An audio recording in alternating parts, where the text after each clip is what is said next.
فیصل واڈا صاحب، جو حکومت سازی کا عمل ہے یہ تو ان کے حلقے کی شکایات تھیں، انہوں نے الیکشن کانٹیسٹ کیا. فیصل واڈا صاحب آپ یہ بتا دیں مجھے کہ یہ جو حکومت سازی ہے یہ آگے چلے گی کہ نہیں چلے گی؟ کیونکہ جس طریقہ سے انہوں نے اتحاد بنایا ہے، وفاق کے اندر وزارتیں نہیں لے رہی پیپلز پارٹی، سوالیہ نشان نہیں رہے گا. Minority government 80 M N As کے ساتھ کتنی دیر چلائیں گے؟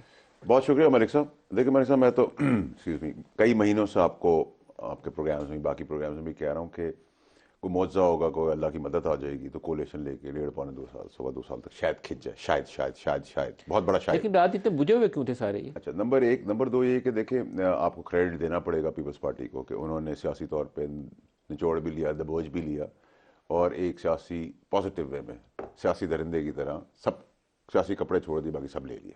سو دیو ٹیکن ایوری تھنگ. سیاسی کپڑے چھوڑ کے باقی سب لے لیے. نہیں، آپ نے لفظ بڑا سخت جملہ ان کے لیے استعمال کیا. نہیں، میں تو اس میں پولیٹیکل اینگل سے بات کر رہا ہوں. دوسری چیز یہ کہ دیکھیں ابھی پروونسز میں وہ تو ان کا پارٹی پروگیٹو ہے، جو میرا انالیسس ہے وہ صوبے میں چلے جائیں گے. صوبے کی انہیں ڈیل بہت اچھی کی ہے. جن جگہوں پہ ان کے لوگ ہیں وہاں ان کا ایس پی ہوگا تو ان کا ڈی سی ہوگا، ان کا ڈی سی ہوگا تو ان کا ایس پی ہوگا. ایک ڈیولپمنٹ پرسنٹیج بھی وہ لے لیں گے ان سے. تو انہوں نے تو اپنی پروویژنگ پنجاب میں بھی کر دی ہے. So that's very smart politics. آپ کو کریڈٹ دینا ہوگا کہ انہوں نے کیمپین بھی اچھی چلائی. ٹھیک ہے. پی ٹی آئی کا پرابلم یہ تھا کہ پی ٹی آئی کو سمجھایا تھا، اب تو وہ جو سنی کاؤنسل ہے اس پارٹی کے اندر ضم ہو گئی، تو ہم سنی کاؤنسل ہی کہیں گے. سنی کاؤنسل ہے نام، سنی اتحاد کونسل. سنی اتحاد کاؤنسل. سنی اتحاد کاؤنسل کے تحت ان کو سمجھا کے تھک گئے کہ بھائی آپ سسٹم کے اندر آ کے سسٹم کو ٹھیک کریں. انہوں نے کہا نہیں ہم تو پرائم منسٹر بنائیں گے، یہ بنائیں گے، وہ ہم چاند کی طرف دیکھ رہے ہیں. میں نے پہلے کہا تھا وہ چاند پہ بنانے جا رہے ہیں، اپنی پالیٹکس کرنے جا رہے ہیں اور نظام بنا رہے ہیں. تو اب چاند کی طرف ان کو دیکھتے ہیں پی ٹی آئی والوں کو، ان کو زمین کی طرف سر دیکھتے ہیں. ویسے حق ان کا تھا، 92 ان کے یا 93 ان کی سیٹیں تھی، پہلے آپ ان کو موقع دیتے. لیکن ندیم علی صاحب یہ آپ کی بات بالکل بچا ہے. میں تو بہت دفعہ پہلے دن سے جب ان کی اسپیچ آئی قائد کی، میں نے تو ان کو کہا کہ احترام کے ساتھ کہ اب میاں صاحب گھبرانا نہیں ہے، میاں صاحب قدم اٹھائیں، کوئی آپ کے ساتھ نہیں ہے. ٹھیک ہے.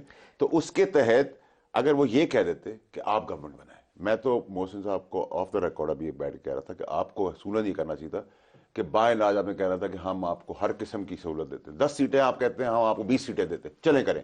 پرابلم ہے کہ ان کو آزماتے تو ایک دفعہ. یہ قوم نے جس طرح کندھے پہ بٹھایا، قوم گرانے میں بھی 3 مہینے لگاتی، لیکن لیکن پرفارمنس موقع پتہ ان کو چلتی. ملنا چاہیے تھا. ملنا چاہیے تھا. ٹھیک ہے، آپ بڑی بالکل پارٹی وہ تھی. اب آپ کے نون لیگ کے نواز شریف صاحب کیبنٹ میں آتے ہیں نہیں آتے اس میں اسمبلی میں، یہ بڑا سوال ہے. اگر میں نے کل محسن سے پوچھا تو محسن بھائی نے کہا کہ آئیں گے. میں نے کہا اگر وہ آئیں گے تو پھر تو ان کی طرف لوگ سوال کریں گے، ان سے جواب پوچھیں گے، اور پھر قائد کے ہوتے ہوئے تو شہباز شریف کی ذمہ داری کوئی نہیں ہوگی کہ 16 مہینے میں آپ کے قائد. خیال میں وہ اپنی سیٹ ایز ایم این اے ریٹین کریں گے کہ چھوڑ دیں گے؟ دیکھیں اصولاً تو یہ تو میرا ان سے سوال ہے کہ اصولاً تو ان کو اسمبلی میں آنا چاہیے. آخر مینڈیٹ ہے، ووٹ کو عزت دے کا نعرہ ہے، ان کو لائے ہیں، ان کو ووٹ دیا ہے، ان کو مجبوراً وہاں تک پہنچایا، تو اب ان کو آگے بیٹھنا چاہیے. بیٹھیں گے جی قومی اسمبلی میں یہ سب؟ دیکھیے یہ تو نواز شریف صاحب فیصلہ کریں گے، اور میں ابھی یہ فیصلہ فائنل نہیں ہے. دیکھیں میری ذاتی رائے یہ ہے کہ پاکستان کی قوم نے اگر اس میں جو مینڈیٹ ہوا، جو الیکشن ووٹ ڈالا نواز گیا، شریف صاحب قومی اسمبلی میں بیٹھیں گے کہ نہیں بیٹھیں گے؟